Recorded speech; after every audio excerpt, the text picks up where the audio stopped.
So it's a normal format. So I'll run through the news first, and then we've got our guest, Magnus Spence, who will be talking to you about what's going on at Jupiter. As we go through, if you want to ask questions, then use the chat function on the Ring Central app if you're accessing it that way.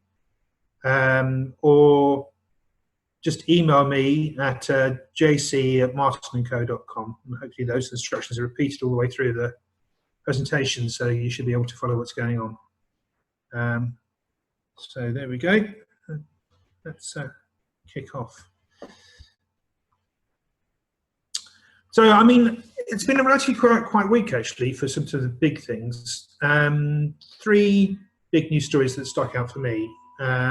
One is what's going on at SQN. Another one was triggered by an announcement from ICG Enterprise, where it just looked briefly to me as though they had quite a lot of commitments relative to the amount of cash they've got. We'll talk about that in a minute. And the third thing was the amazing fundraise that Supermarket Income REITs just managed to pull off, in obviously what's quite a tricky environment. So those are the 3 things. So about SQN first. The 2 charts you've got there. The first one is the big fund, SQN Asset Finance Income, and the second is the sister fund, SSIF, Secured Income Fund. They're quite different investments. The first one was designed as a sort of leasing fund, and it was sort of stock market darling for a while and did very well, and then problems began to sort of come out of the woodwork.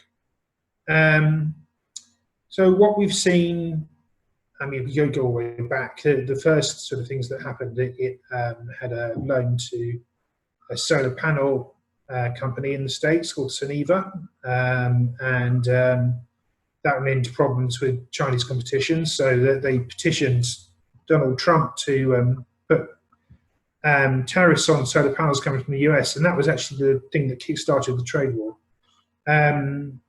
And they also had a thing called Snooze Box, which was sort of containers that they repurposed as event spaces and hotel rooms and things. And that went into administration. They had to do that. So that was sort of unnerved people.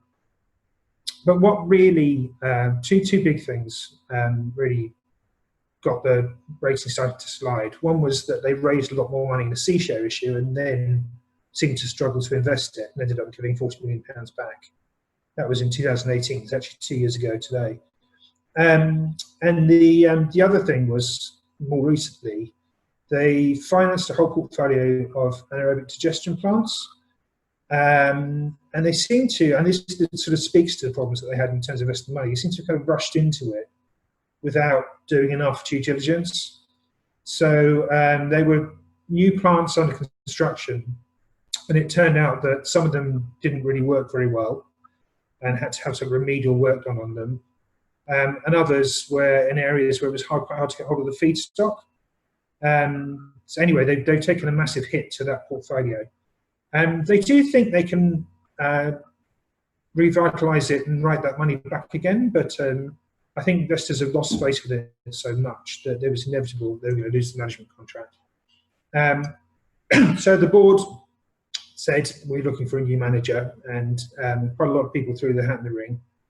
And that brought us up to where we were sort of beginning of the week, really. The other fund, the Secured Income Fund, used to be GLI Alternative Finance, and it was originally a fund of peer-to-peer loans.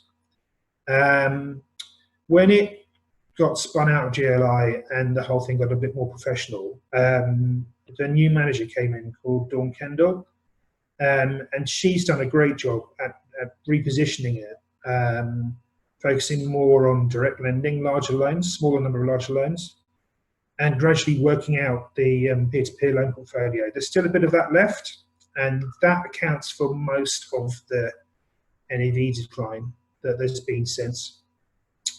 And actually, I think she's doing a great job and people like it, but it was never really big enough.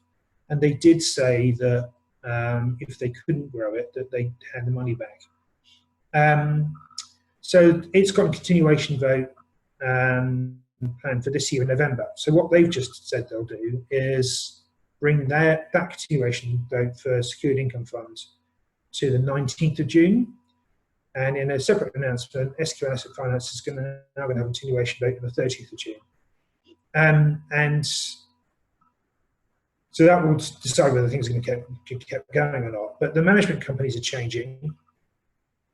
Dawn's got together with the in-house legal counsel at SQN, and they have become the new founders of an asset management company within an Icelandic bank called Kvika. And they're going to bring across the SQN team with them to help manage the funds. And they hope to, well, SSIF has already said we're going to take the management contract across on the same terms and running it past this continuation vote. SQN Asset Finance Income, it's all down to whether it gets the continuation vote or not. They'll take, SQN's got two portfolios. There's the ordinary share portfolio and the C share portfolio. So sorry, so she just said, can we get Dawn Kendall on another time? That was probably a good idea. We'll try and get her to do that. SQN's got two portfolios, a C ordinary share portfolio and a C share portfolio. If either one of them gets through the continuation vote, they're going to keep going with just that one portfolio and hand the money back on the other one. The deal with that is that there'll be a second continuation vote a year after. So basically, they're sort of saying, try us out for a year, see how we go. If you really don't like it, then you'll still have the opportunity to ask for your money back. So that seems to be like a sensible way forward. I suppose the controversial bit is that having appealed for new managers to come forward, the board's now talking about just reappointing the old team and the new guys. And we thought maybe that would upset people. But putting it under Dawn's management, I think is probably quite a good idea. It should help professionalise the whole thing, but what they did with the SSIF, I hope it should do across with the other one too. So I'm kind of hoping that it's going to get through the continuation vote, and then we'll give it a year to see how it goes. And if they get the right back on the AD plant as well, then it could completely rehabilitate itself. We'll just have to wait and see. Private equity funds, I mean, everything's been pretty dire in what's been going on, and everything got hit really badly and bounced. But most of these funds haven't bounced that far. Actually, on the chart you've got there, you've got Oakley and Princess have bounced far further than the others, and actually Oakley's actually up a year. But I think generally the whole thing is out of favour, and that's more obvious if you look at the discounts, which I've got here. So this is just taken from QuotedData this morning. An awful lot of funds there on mid to high 30s discounts. And that seems extreme when you look at the global funds and you look at the UK or company funds, and they're all trading on mid-single figure discounts, or actually some of them are premiums. So basically, it's like a huge vote of, sort of vote against the private equity sector by investors. And it just seems a bit extreme to me. So I sort of ran some numbers, but I was looking at it anyway because, as I said at the beginning, ICG Enterprise announced some figures during the week. And in there, they said they had 459 million of outstanding commitments. And against that, they had 14 million in cash, and then a loan facility of 176 million euros. And my instant reaction was, okay, well, that sounds like, what happens now if they get no more realizations because people are finding it hard to turn these into cash? but the underlying funds start calling down money because they think this is a good time to pile into the market. How quickly will that money be used up?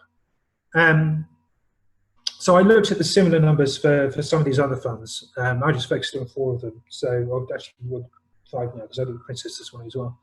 But Oakley, I mean, they're all quite sort of similar sizes. Oakley and SLPE both got about 450 million of outstanding commitments.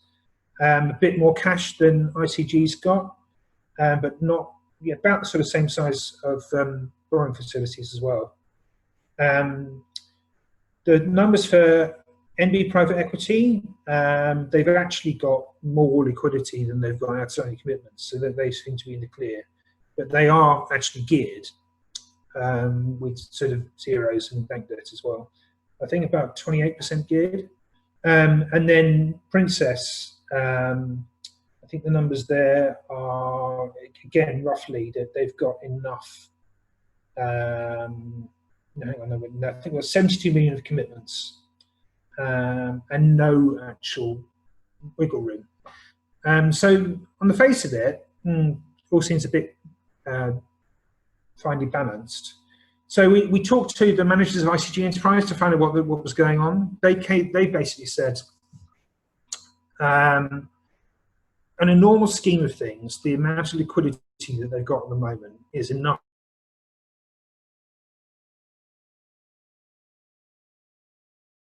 commitment figure. Not all of that's ever going to get drawn down because they're invested in a whole bunch of funds that are already past their investment date. So the figure for ICG Enterprise, I think it's about £90 million that they, of the 459, that they say won't be called down. So they give you some cushion, and so they reckon they've got about enough liquidity on hand to fund 2 years worth of drawdowns if they needed to. But they are saying, and this is being backed up by what Princess has said too, and a few other different people now I've looked for. They expect actually the pace of investment to slow up, at least as much as the pace of realizations. That's because it's quite hard to do due diligence in this environment, and because the private equity managers are going to be cautious about what the outlook is for these businesses with the COVID-19. So on the face of all of that then, if these commitment things aren't a problem, and I think this is one of the things that investors have been worried about, because they keep harking back to what happened in the financial crisis, when some funds did get into trouble, about SVG, for example. But if that isn't really a problem, and investors are saying that equity funds aren't that risky if they're only on like sort of 5, 6, 7 discounts, why is it these things that are on these enormous discounts? I mean, part of the problem is that their NAVs lag. But actually, if you look at the decline in the world index since the sort of about February, it's only sort of 14, 15%. So it seems to me that a lot of these things are way oversold. And then just sort of by the by here, but I suppose this is the big selling point maybe. But I looked at SLPE because it's the best performing fund of one of these funds over 10 years, of the sort of funds I've been talking about. And it would have been one of the best performing funds in the global growth sector as well. So given all of that, it just seems to me that these things are massively oversold. So anyway, that's that. Now, a bit where things are a bit more shiny and everybody loves it. Supermarket Income REIT managed to raise £140 million this week, having only been after 75. That's really quite a good result, especially in this kind of environment. They raised the money 103p. The NAV is 97, so you can see that it's trading on really quite a chunky premium even after this fundraise.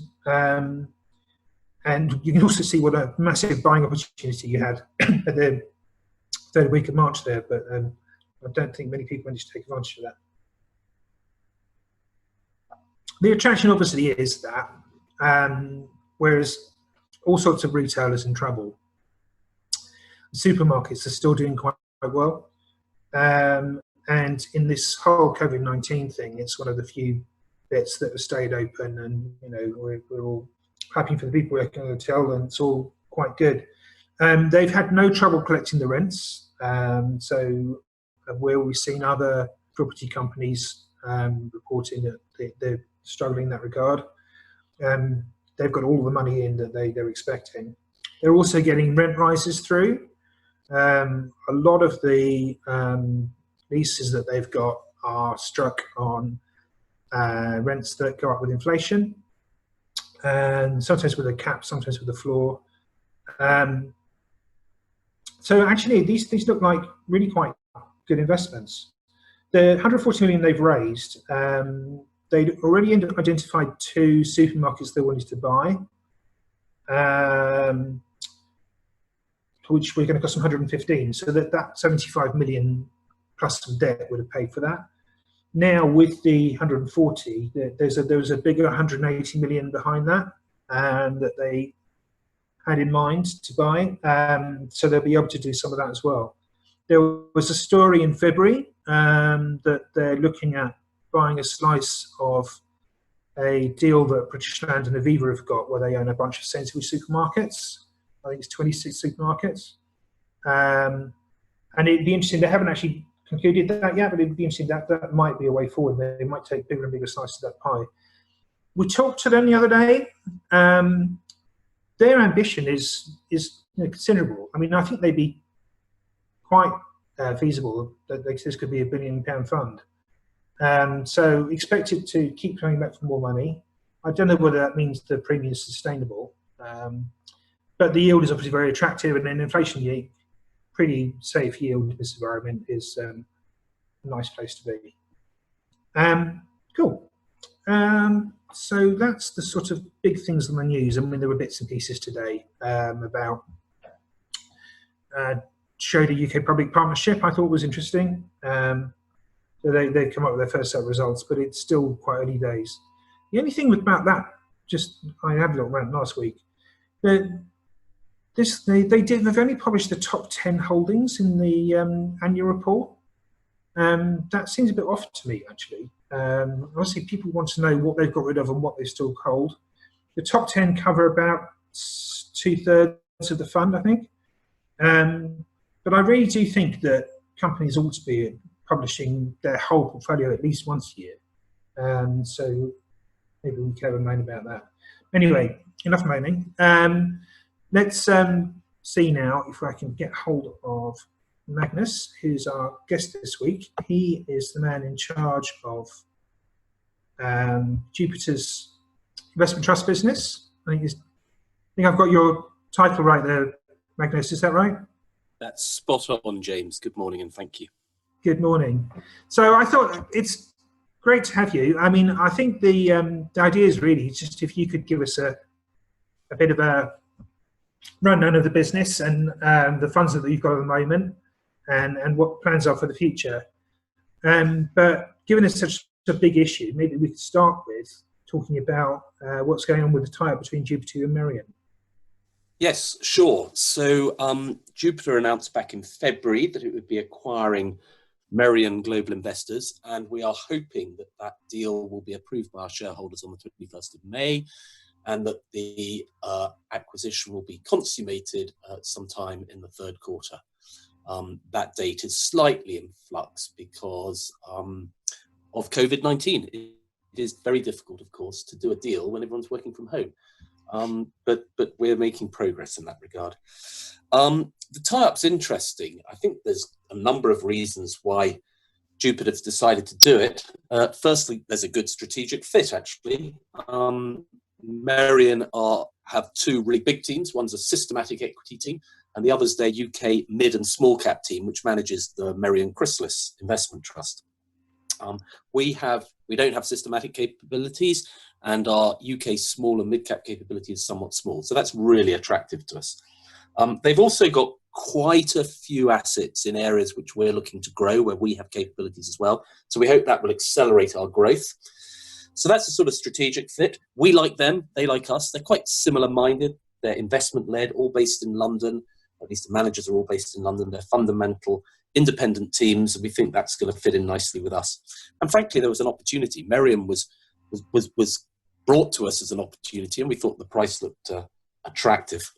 And of course, as everyone knows, asset management as an industry is under pressure. And if you're in the squeezed middle, which I think Jupiter and Merian are, then bulking up together can make a lot of sense, particularly in the UK, where it'll give us a very, very strong position in the retail space. So that's the deal. How are we coping with COVID-19? Well, personally, I was coping very poorly until yesterday because I had toothache, and it was virtually impossible to find a dentist to deal with my teeth.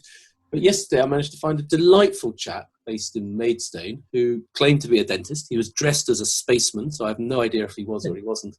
But he did my root canal filling, which was giving me a lot of pain. Okay. So I feel like a new man today. Yeah, if you didn't come out with a pair of pliers then. No, I actually, if he had, I'd have been quite happy about that as well. It was sufficiently painful that I would have gone along with it. Cool. But, generally as a business, I think we're coping all right, actually. I've already been working from home 1 day a week for a number of years. So the tech works really well. I think we're all communicating well.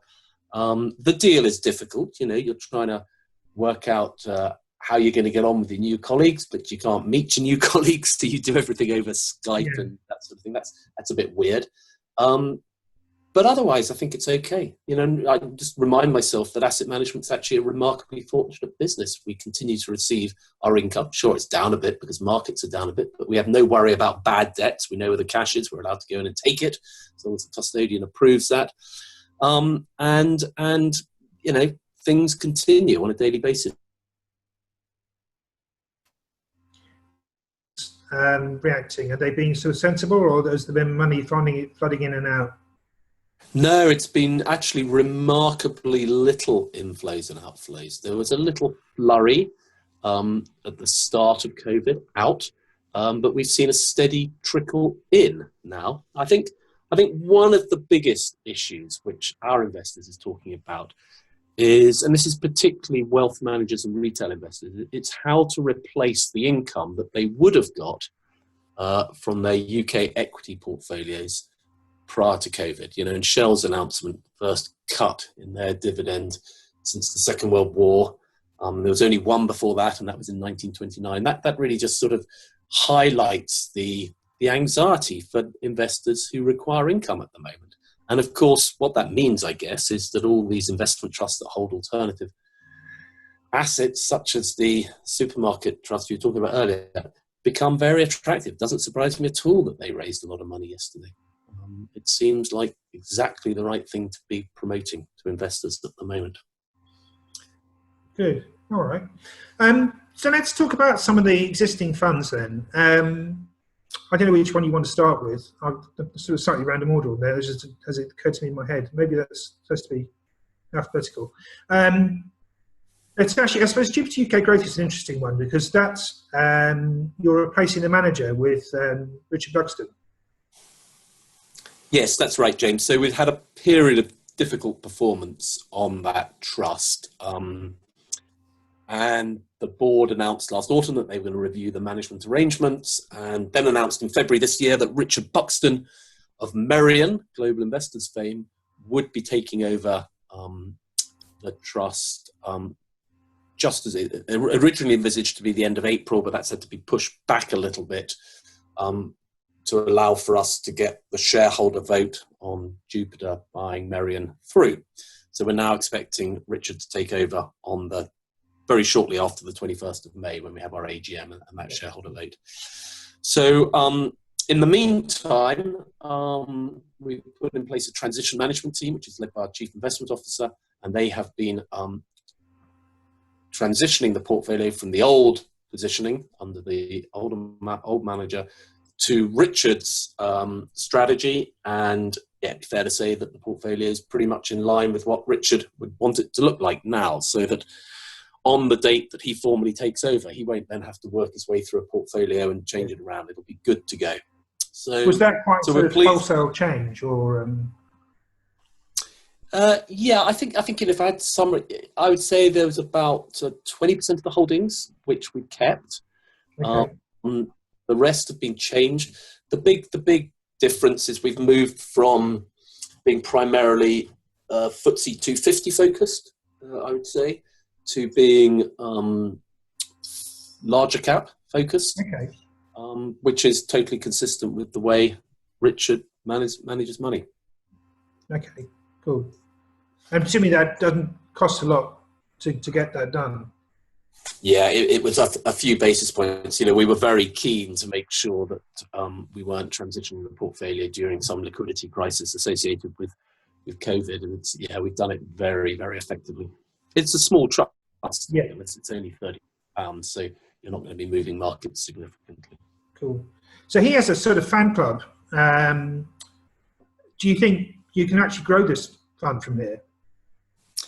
Well, I think the first thing to do is to stabilise performance, reassure investors, and build a sensible and stable record over a period of months. And that's exactly what Richard and his team are focused on doing.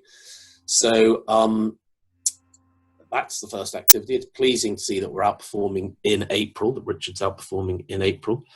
From there, you know, if we're going to grow this trust, we've got to come up with something to make it a little bit different, a little bit more exciting, and you know, that's something that in the fullness of time we might look at, but hopefully we will look at. But for the time being, it's all about just stabilizing the strategy, using the Merian Alpha, the proven ability of the Merian Alpha process to deliver stable returns relative to our benchmark. Cool. Okay, good. Again, sort of random on the list, but Jupiter Green is a fund that I've always liked the idea of, and always been amused that it's not bigger than it is. Yeah. And Charlie Thomas, I've always liked as a manager as well. So you say a bit about how that's going, and I'd love to, because like you, I just feel this is a wonderful opportunity for us to start growing our investment trust business, and hopefully, you know, for investors as well. So just to be clear, Jupiter Green is one of these entities that has a really clear corporate purpose. It's trying to solve the world's environmental challenges by investing in companies which are designing and implementing the solutions to those environmental challenges. I mean, what could sound more appealing than that, James, to you, me, or the world at large? And Charlie and his team are focusing on 7 investment themes to do that. The circular economy, as they call it, clean energy, water, mobility, energy efficiency, and environmental services, and sustainable agriculture.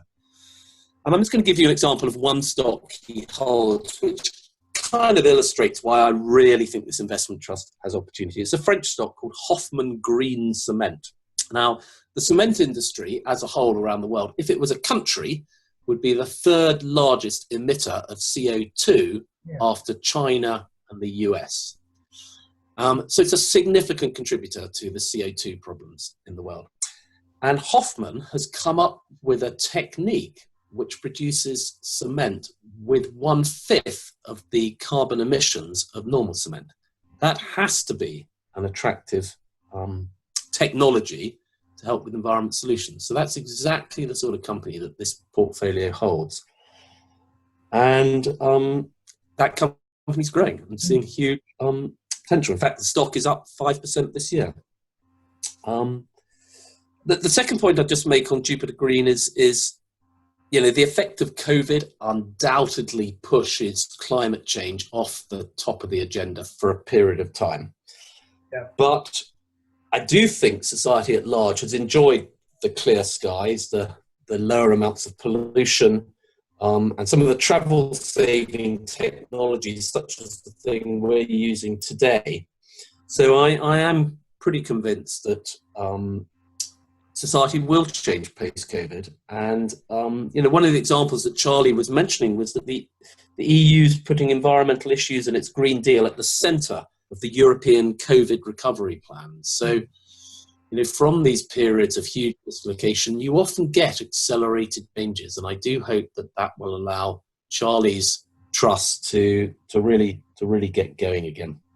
I mean, my final thought on this trust is that investment choices, a little bit like food that we consume and holidays that we take, is increasingly becoming something that speaks about us as human beings and who we want to be. And so I think for anyone who genuinely puts green issues at the center of their life, this investment trust, that's exactly what this investment trust does. Its purpose is exactly that. So there we go. That was a bit of a sell for Jupiter Green, but I do think it's a great company. I do completely agree with you in terms of the message. I mean, I suppose it's got the advantage that it's got the zero risk and control mechanism, so it can expand quite easily, and investors don't have to worry so much about the prospect of discount widening afterwards, which should help. I suppose it's just connecting with people who actually think that that's something that they want to value, because I mean, I suppose it's whether you're driven entirely by the numbers or whether you actually want to do something a bit more altruistic with money. But yeah, and I do think that this is a I hope the two. Sorry. Sorry, yes. I mean, I hope the two are not mutually exclusive. Doing the right thing and getting good investment returns, I hope, coalesce with each other. But your point about finding the investors is absolutely the right point. And we've got to work harder at accessing those investors. We know other trusts in the space have done very well from growing assets, and we need to do that ourselves, and that's what we're focused on doing. Cool. Okay, good. Jeffy's a fund we know very well. And I suppose just a general sort of flight to safety thing, Frontiers and Emerging hasn't done amazingly well in the last few months, but I would guess that the underlying companies are coping. Is that the sense that you get? Yes, I think so. We were looking at it the other day. The manager, Ross Teverson, was saying to me that over a third of the companies in the portfolio have no net debt, and therefore have a net positive cash position. That's encouraging. That means that they're reasonably strong from a sort of balance sheet point of view, which is important at this point in time. However, a number of them are banks, for instance, and banking regulators around the world are imposing restrictions on their banking supervised clients around the amount of dividends they pay. And so, that is hitting their share price, and it's hitting our dividend income to some extent. But your point is absolutely right. We entered here thinking emerging markets looked really exciting from a price point of view relative to developed markets. And that's just got even more exciting. Exactly. So there's plenty of upside, without a doubt. But I don't know. It's hard to judge how much COVID's going to affect emerging markets. On the one hand, people are saying, well, it's younger demographics, therefore it won't affect them as hard.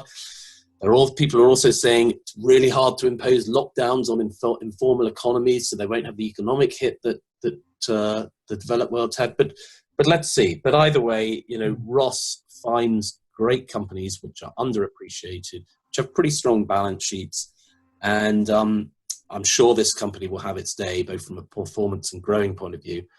Whether it's tomorrow or whether it's in a few months' time or a year's time, who knows? But it's cheap prices today, that's for sure. Yeah, cool. And then Gypsy US Smallers is, I suppose, one of the newer funds actually in the stable, because it came from F&C, with quite a long-standing manager, Robert Siddles. How's that doing in this environment? Yeah, it's had a tricky COVID, actually. And I think the reason for that is that the sort of stocks that Robert holds, which are companies which are, he's holding because it's safety first. He buys companies which have limited downside risk, have not actually performed that well through this crisis from a share price point of view. The most resilient stocks in the markets have been sort of growth at any price type stocks, and therefore holding sensible, safe companies has actually hurt you from a share price point of view. So Robert never sits on his hands. He's been tilting the portfolio to more reliable growth. He's been looking at some tech-enabled stocks, tech and healthcare stocks, hospital pharmacy automation companies. He's added 6 stocks of this kind during the crisis, in addition to 5 he bought in the run-up to the crisis. So the technology exposure is now 18% of the portfolio. Holdings, his largest position is Palomar Holdings, a fintech insurance player that uses data-driven approach to assessing when earthquakes are going to take place. So it's had a tricky time. Small cap has. Generally, but Robert's made some changes, and we'll watch this space. It's just a bit like Jeffy is one of these things where all these things have just got cheaper, and when it comes out the other side, you get a bit of a rebound. So yeah, okay. And then Merian Chrysalis. I mean, the idea of this is that they buy things just before they IPO. I suppose it's trickier at the moment with the IPO window shut. Does that cause them any real problems, do you think? I'm not sure it does, actually. No, I don't think they are. So most private equity firms, the whole raison d'etre is to find an exit, isn't it? Whereas I think this team are very happy to keep a company or to have a company private for a long period of time. They don't have an urgency to get an exit. And actually, the portfolio is quite interesting. This is almost the opposite of the US Smaller Companies Trust. They've got 10 holdings. Most of them are tech enabled. Mm-hmm. So you look at the listed space, you'd expect them to have held up pretty well. The team really do see pandemics as like any other recession. The dislocation accelerates disruption, and that will play into their hands. So positions they got in companies like The Hut, which is an online retailer, or Klarna, which does online retail payments processing. These are all having a good COVID, if you like. Got very little exposure to leisure or the travel sector, so that's going to help. They've also got a real mixture of early stage and late stage investments. And those later stage investments are profitable. They're not looking to raise capital. So I think the team feel really reasonably well positioned through this. And it's interesting, they were telling me that the top 6 holdings they have, so that they only have 10 holdings, but the top 6, which represent 86% of the investments, have all raised money pre-COVID in the last 12 months, and therefore have very strong cash-rich balance sheets. And the trust itself has quite a bit of cash. So they're excited at the opportunity that COVID presents for them to deploy the cash. They haven't done anything yet, but they see opportunities. So interesting seeing your chart earlier about the discounts on private equity companies. This company's trading on a 16% discount. And I think the team are excited about the future. Yeah, I mean, actually, and if you looked at the discount on HG, which, hang on, let's go there we go. Which I suppose would be the closest thing given the tech bias, that's only 10.6. So, yeah, maybe it's a bit out of where it should be. Cool. All right. Thanks very much for that. Right. So we'll now open it up to questions. Same as before. So if you want to ask a question, either email me at jason@martinco.com or send something through the chat. And as we've been talking, there's a few things come up. So let's just have a look.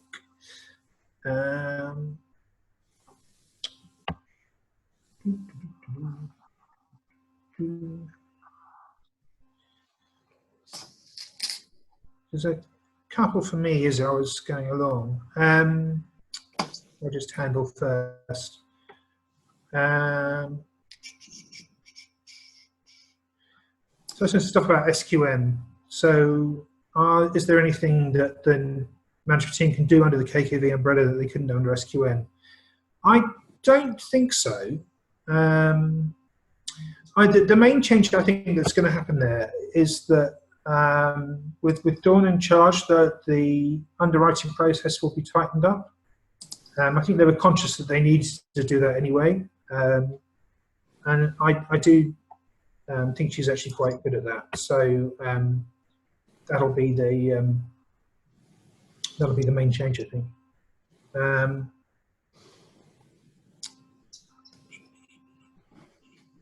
One thing I didn't mention actually, it's in the private equity and cash. one of the big investments in a couple of these private equity funds is a supermarket firm called Action.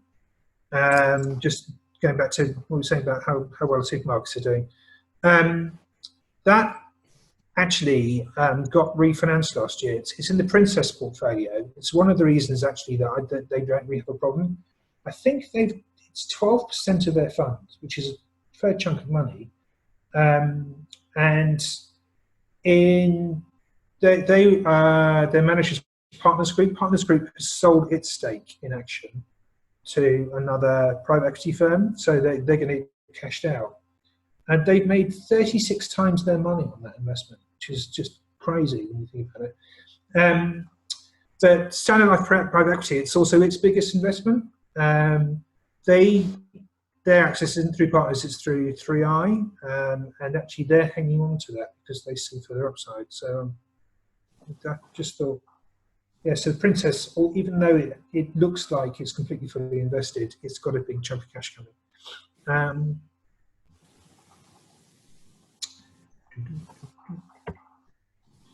One for you, Magnus. Are you going to stay in the Zigzag building, or are you going to move offices?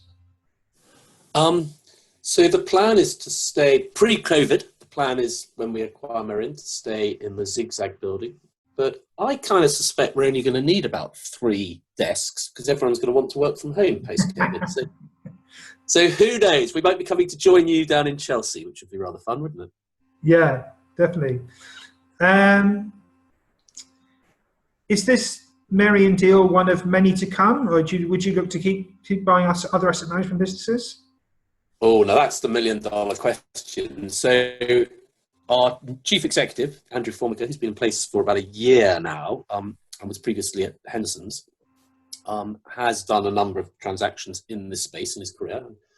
When he came to Jupiter, he was the papers and things sort of said, "Oh, Formica, he's just going to do some deals, isn't he?" And Andrew said, "Absolutely not. That's not what I'm doing. I don't need to."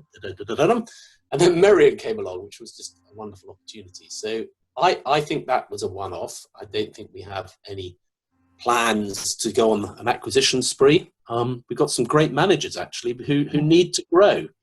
Some quite young managers who have performed really, really well, young in age or young to us. And it's really important to focus on what you've got as well as what you might have. So my own personal instinct is not. Okay, fair enough.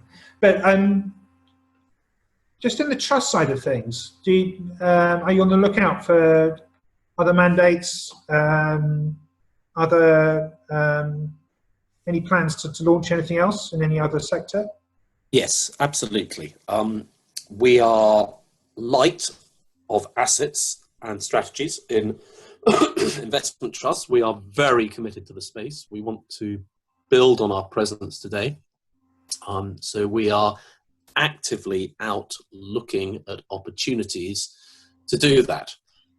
So yes, obviously our experience and our skill set, James, is in listed equities and listed bonds. That's what Jupiter is known for. So it's more likely we will be looking for things in those asset classes. But we recognise a lot of the growth and the excitement is in the alternative asset classes. So we are, paying attention to that as well. And we have a fund of alternative investment trusts run by Richard Curling. So we have within our firm quite a lot of expertise on the asset class as a whole. So we're really, really committed to growing our presence in the investment trust space. Cool. Do you have a favourite? That's one of the questions here. A favourite what? Favourite trust. Within our stable? Well, I suppose it's like asking me if I've got a favourite. Maybe within a bit too. Yeah, exactly. It's a bit too politically difficult. What about a favourite trust outside of Jupiter? Oh, okay. Well, the one I've been looking at actually. You had the chief executive on your show last week. I've been looking at the energy storage fund. It's a million miles away from what Jupiter does, but I think that's quite interesting. Yeah, definitely the whole battery space is all that thing is very interesting. Yeah. Yeah. And then of course Hegnosis, which is just such an exciting and Yeah. uncorrelated way of getting a return. You have to like, it's good with your kids when you say you own a bit of the music they're listening to. Exactly. That's what always gets the traction, is when they announce a sort of star acquisition. Still, people don't really know how they make the money, so it's all a bit smoke and mirrors still. So yeah, maybe we need to get them on the show as well. So good stuff. I think we've covered everything else looking at this. So I think it just leaves me to say thanks very much, and yeah, thanks very much, and look forward to talking to you again soon. We'll be back not next Friday, because that's the bank holiday for V-Day, but the Friday after. Actually, we've got somebody from Vietnam Holding talking. So if you've got any questions about Vietnam, save them up for them. So thanks again, and see you soon. Bye.